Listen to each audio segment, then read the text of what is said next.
बर्तमान देखुन सुभद्रा योजना के लेकर फिर गोटे नुआ अपडेट आसी जेन मैंने एतकी बेल तक भी सुभद्रा योजना अधीन टंका नहीं पाइबार तेल तांकर लगे गोटे बहुत बड़ खुशी खबर आसी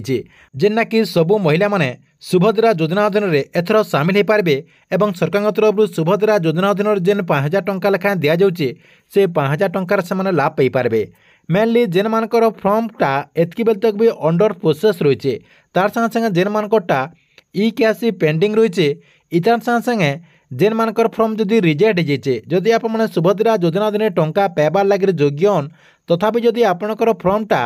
रिजेक्ट हो जाए और रिजेक्ट लिस्ट रे जदि आपणकर ना रही बेले आपने केन्ता करी से सबके जाकि समाधान करें समाधान करी आपणकर जेन फर्म रही से फर्म के केन्ता करी एप्रूव करें। देखुन इटा के लेकर सरकार तरफ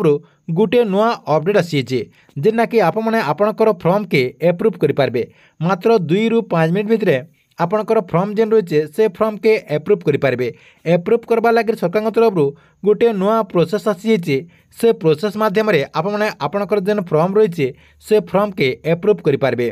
ताहले केन्ता करी एप्रूव करें और एप्रूव करवा लगे काना प्रोसेस रही आपने वीडियो माध्यम पूरा डिटेल जानीपारे जेना कि आपको मुई वीडियो माध्यम